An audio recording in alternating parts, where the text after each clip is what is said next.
Trying to say I'm only enemy. Got a code with my dogs, can get in between. I can give them life, no more energy. Amen.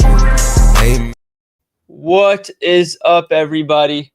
Going off playback for today because we got a little bit extra for you guys today. But we're going to break down a little bit Game 3. We talked about it a few days ago on another stream. We're going to go over it, give you guys the cliff notes again from everything we went over. And then we're going to make a parlay. And then we're going to open it up to a little bit of Q&A for you guys to ask questions and talk about the game. Before I do that, JJ, how are we feeling? Feeling pretty good. I think we're going to get an interesting Game 3, especially with the Pacers being at home. Oh, yeah. I think, what's the spread? 5.5 right now? It's not anything crazy. I think we're going to get a good game. I think after Game 1, before Game 1, everybody thought it was going to be like over in 4, basically. And then after Game 2, everybody's like, oh, OKC is going to start blowing them out again. But I think we saw after Game 1, it's a more realistic series than I think everybody anticipated. I think people kind of forgot that just like OKC wants to play fast and go a million miles an hour, so do the Pacers, and they're damn good at it too. That's why they're here. So and they're better at three-point shooting team, which does mean a full series, they're going to keep it close. Oh, yeah. Somebody's asking, are you guys on playback or only Twitter? Right now, we're only on Twitter. We're trying to figure out a way to make it happen for both. Then we're running into issues, but going forward, we will still be using playback. Don't worry if that's what your question is. But let's talk about what we saw in Game 2 and the reaction of Game 2 compared to Game 1 a little bit. We broke down the film 2 days ago, and the cliff notes of it is, as far as the changes for the OKC defensive side, it's mainly centered around Chet Holmgren. In the first 2 series coming into this, or first 3 series, I guess, they were able to get away with Chet being the low man, defending a non-shooter and just leaving them open. Jaden McDaniels, Aaron Gordon, those type of guys. We knew that was going to be an issue in this series because Pacers can go 5 out with 5 shooters, including Myles Turner as the big man. They didn't need to go small. And in Game 1, that was an issue for Chet. He followed Myles Turner around, wasn't able to help at the rim as much. In Game 2, the Thunder kind of just went back to saying, fuck it. We know Myles Turner can shoot. We're going to leave him open anyways. And they kept Chet as the low man. It caused a lot of problems for their defense.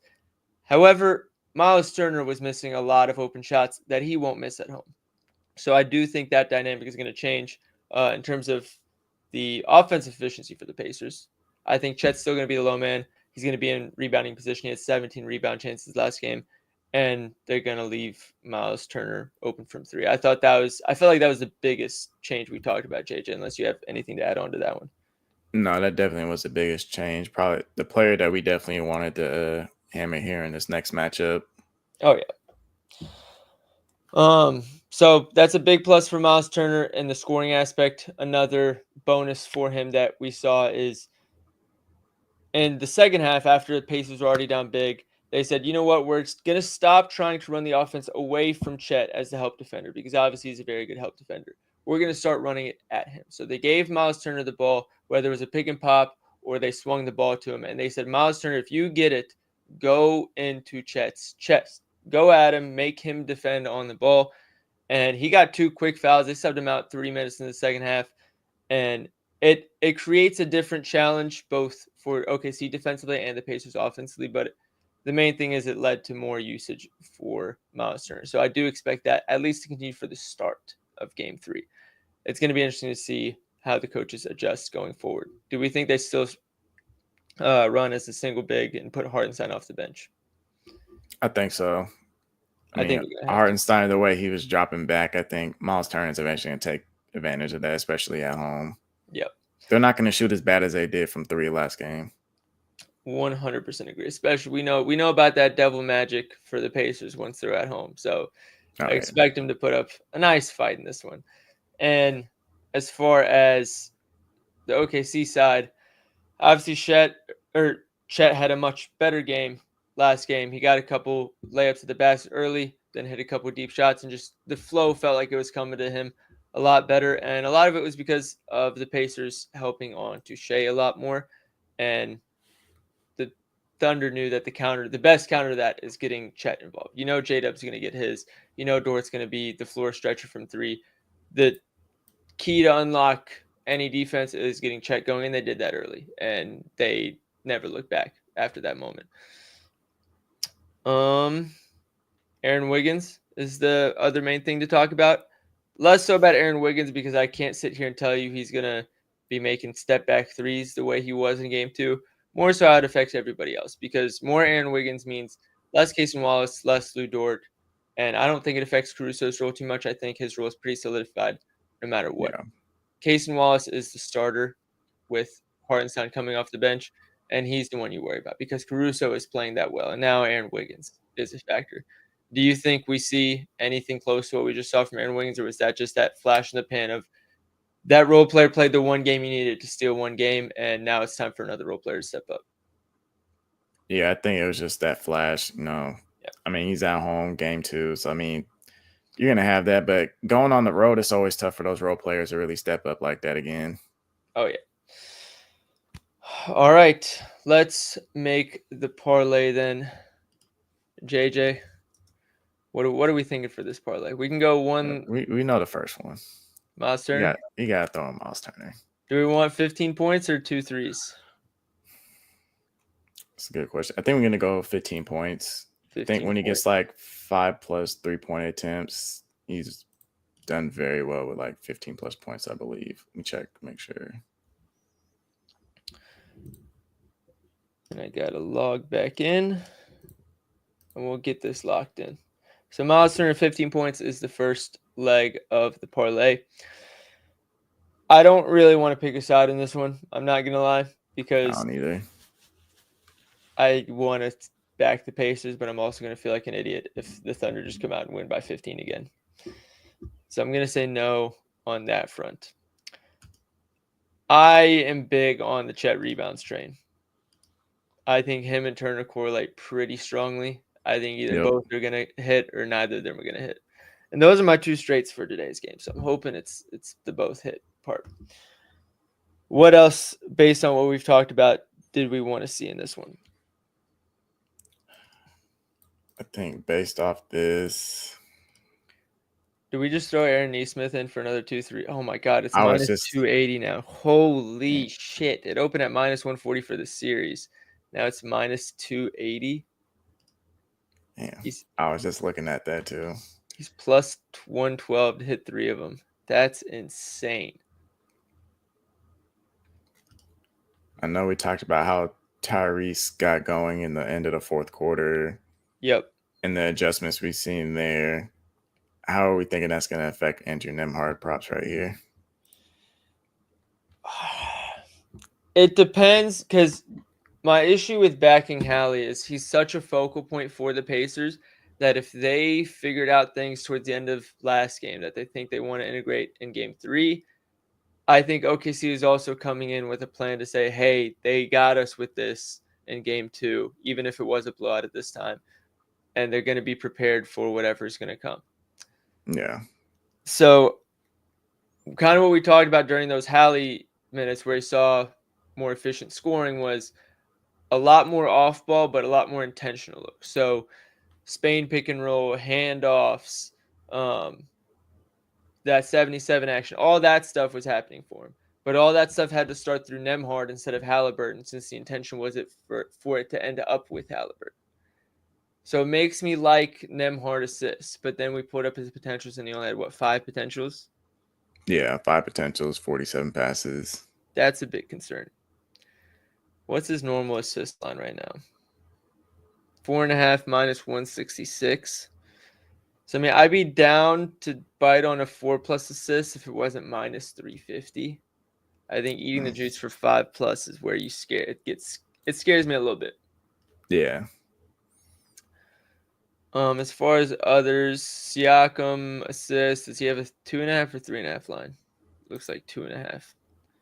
But if there's not too much juice, minus 210 for 2.5. Oh, that's high too.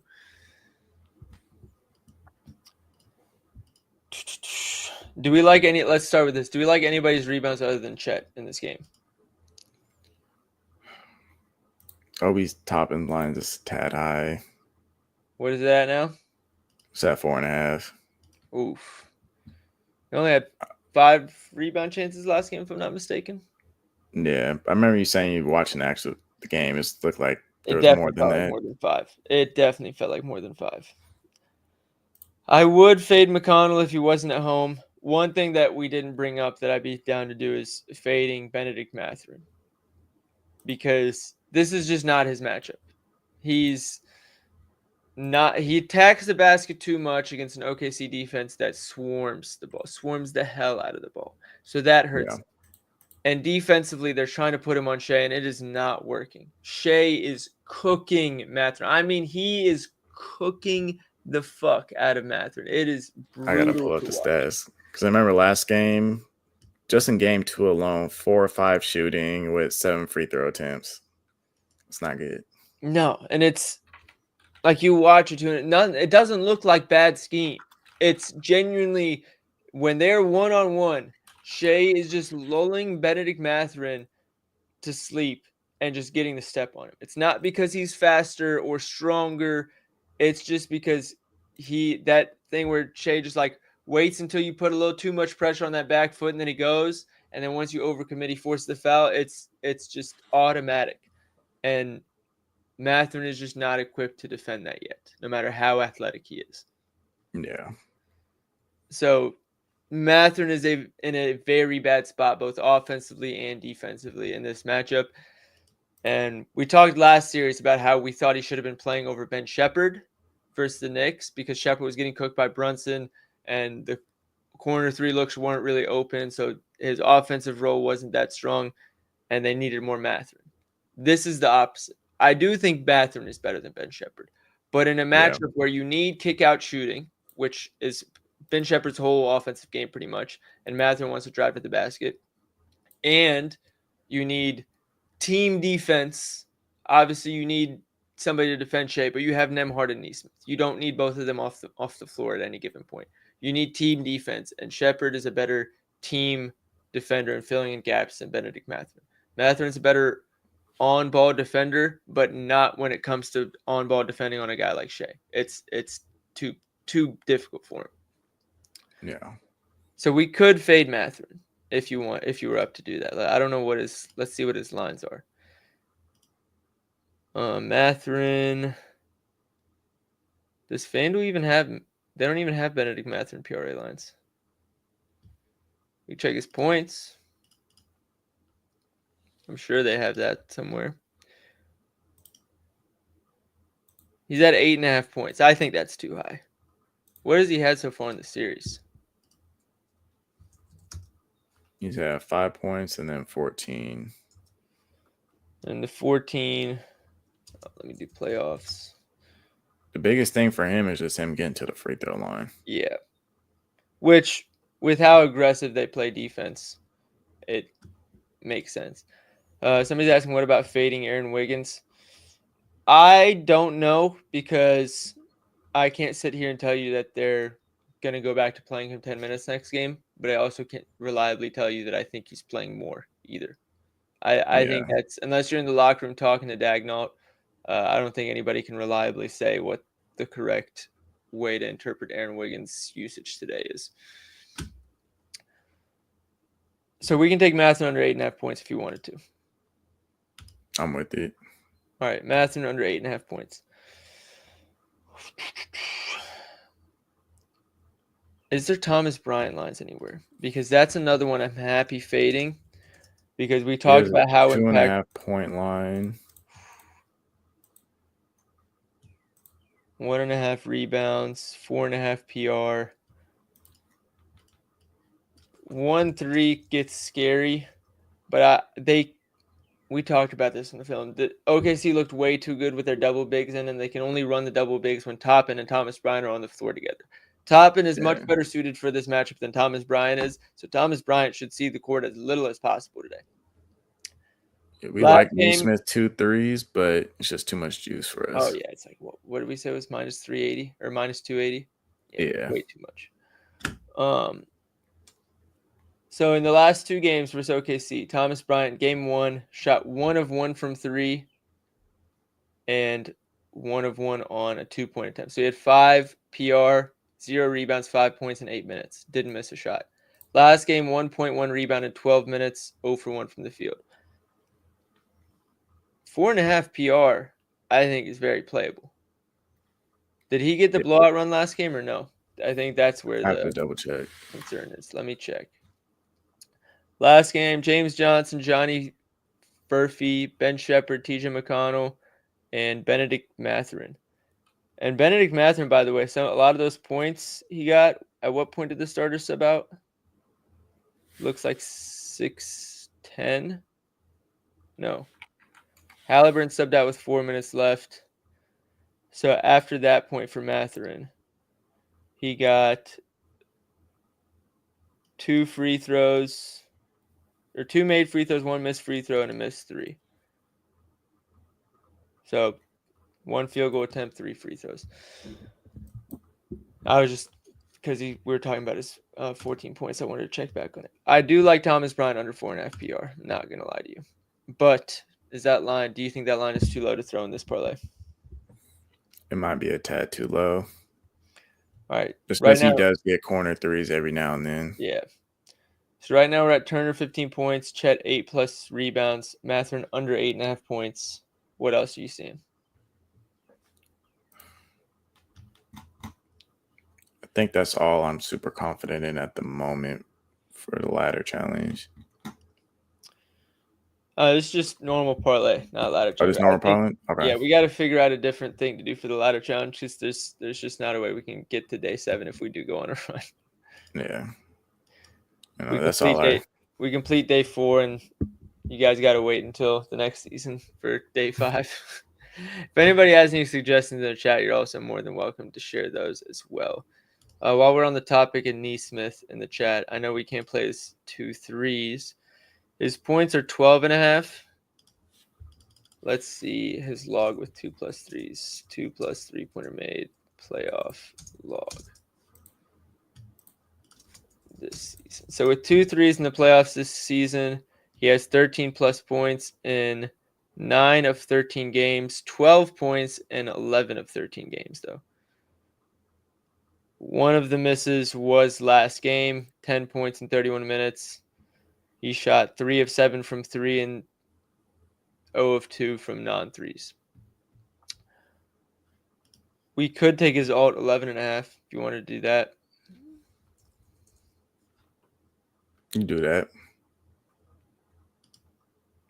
Or I know his rebound chances have been up. Or were they still up last game? Last game there was at 9. But he only played 26 minutes. Okay, so last game, what's his odds on his rebounds? Aaron Neesmith, 5.5 juiced under.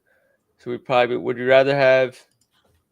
I'd be willing to bet a 17.5 PR. 18.5. Never mind.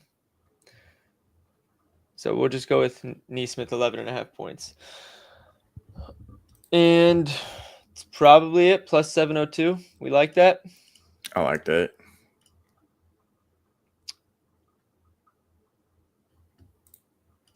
With you want to use 30% boost or no sweat token?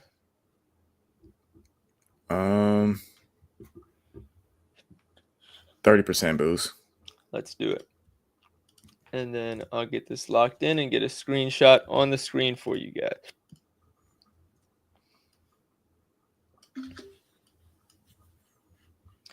Share screen. Here we go. So that is the slip. And then we can make a no sweat like lotto, like true lotto. I know we talked about Hallie 20+ if the adjustments work. So we could put in a Hallie 20 ball. We could put in trying to think, considering you put in a Hallie 20 ball, Pacers money line, Chet double, and one other thing, make it a true lotto. You have anything like that you're interested in doing?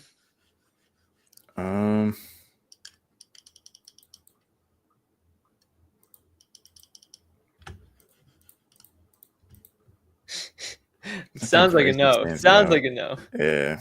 There's nothing crazy that stands out. All right, I'll make something. off stream then. And then I think that's everything we want to talk about in this game. We'll open up the Q&A for you guys to ask whatever you want about anything we have or haven't talked about. I know we got a couple in the chat already. Somebody off YouTube is asking, Cason Wallace over 1.5 steals plus blocks.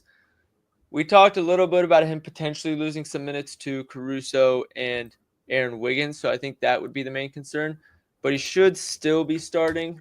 I can look at what his stats have looked like the last 2 games. He's had 2 steals and 1 block last game, 1 steal and 1 block the game before that. 20 minutes or 23 minutes last game, that was with blood and Aaron Wiggins going crazy. So what I'll do is I'll say Cason Wallace at least 23 minutes this season in the playoffs, and steals plus blocks.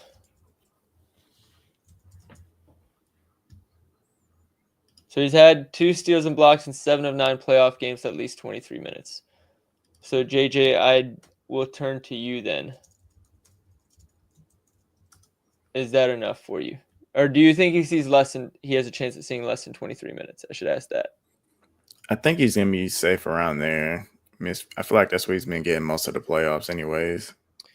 He's over in 37 of 50 with this season with 23 plus minutes. If I do at least 23 and less than, what would you say, 30? Yeah. Realistic range for him. This is including the playoffs. He's over in 27 of 35. So I don't know what the odds are, if they're just normal odds or if there's juice on that. But I can check. Minus 145 juice. You could throw it in. 3+, he's over in 16 of 35. So you might even be able to jump up and get that. I want to see his steals itself. 2 steals in 22 of 35.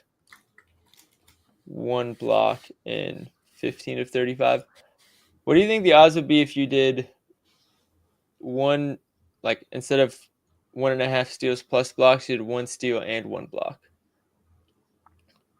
He's had a steal in 31 of 35. So at that point, you're just banking on the block, which is over in 15 of 35. That's tough. Maybe not then. I feel like I'd rather just take the lotto 2 steals. Yeah. Shit, maybe I throw that in the lotto. Good look. If anybody else has any questions, please feel free to ask. That's what we're here for. We did the whole play-by-play breakdown where we took over and did all the talking and brought up our own questions in the last stream, and we wanted to do another one on game day for you guys, basically, to ask anything that you noticed or maybe you've seen other people noticing as well.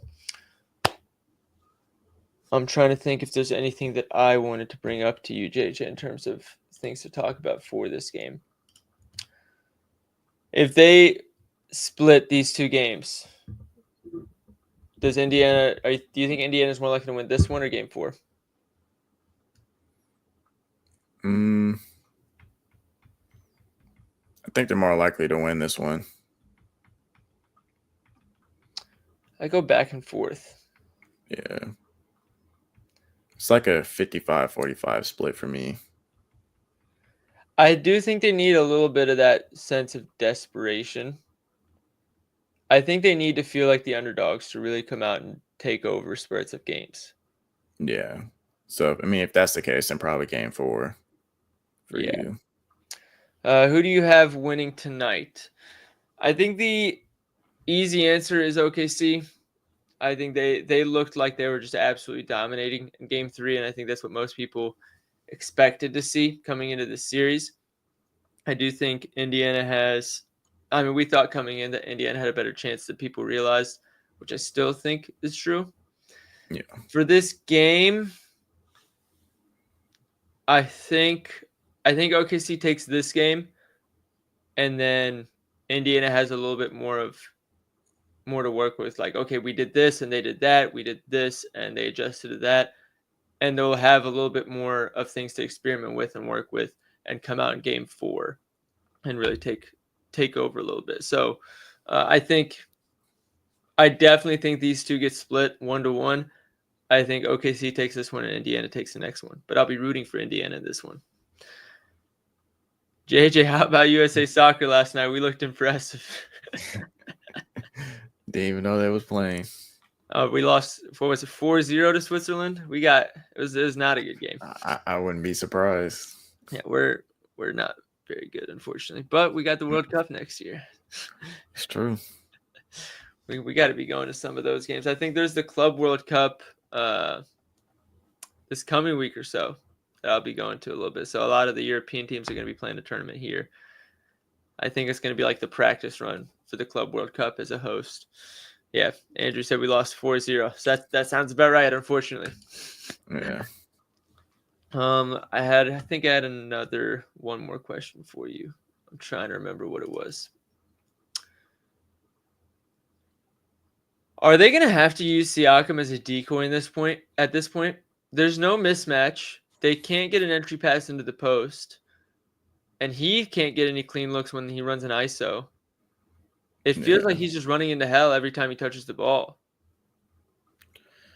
I mean, every time I see him, he's just running into a crowd.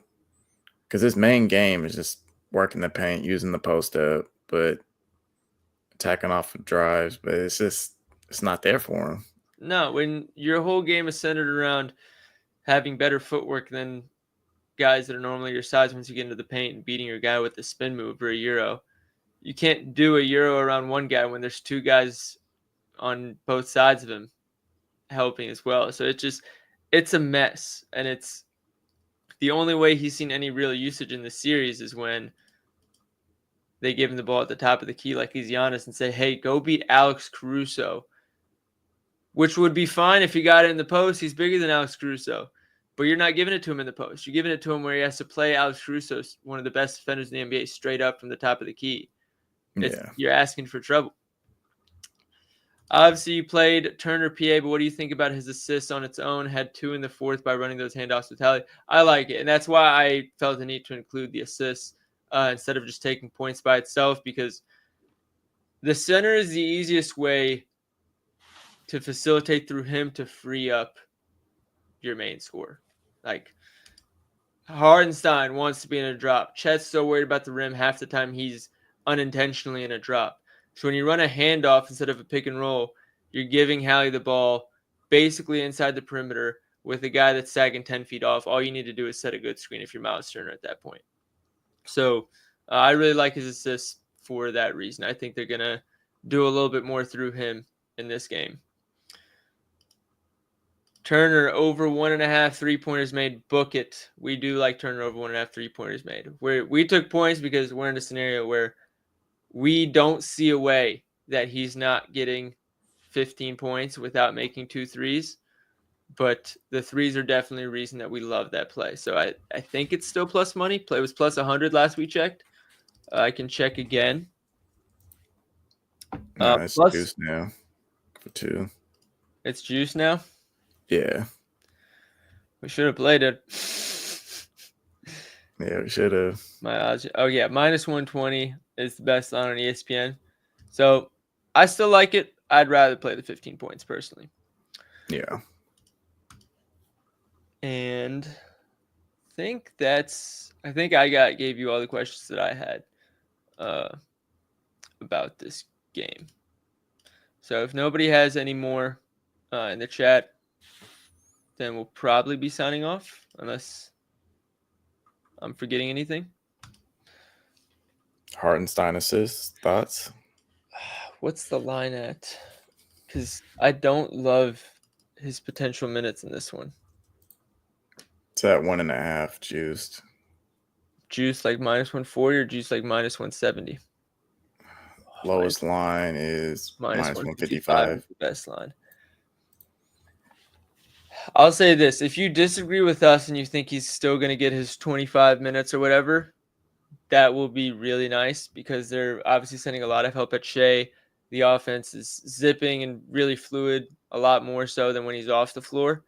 So he'll walk into a couple of assists for sure. My thing is, if they come out, Thomas Bryant sees less minutes and they can't run the double big, and now Hartenstein's only getting 20 minutes or whatever, then I think you get into trouble with that. Because we know Shea is going to take the bulk of the usage. And if you're already getting limited minutes, that's going to be a stressful bet, to say the least. Yeah, 22 minutes last game. That was with the double big minutes. He wasn't going to get the closing minutes anyway, so it's not like he lost that to blow out. So we're looking at 17 and 22 minutes. You're really only getting 20 minutes, and that's pretty scary if you ask me for a big man's assist where the ball isn't even in his hands the whole time. Do you think if, let's say Turner comes out and bangs 2 threes, do you think Chet stops playing as a low man, or do you think they just keep living with it? Because I think they keep living with it. That's kind of been their thing all season. I haven't seen them change that much. That makes sense. And then I guess the next thing is if they don't run the double bigs at all, and you're looking at the rotations of Chet and Hartenstein, do you think they try and mirror Hartenstein more with Turner or more with in the minutes where Turner's off? That would put Hartenstein on rotation real quick.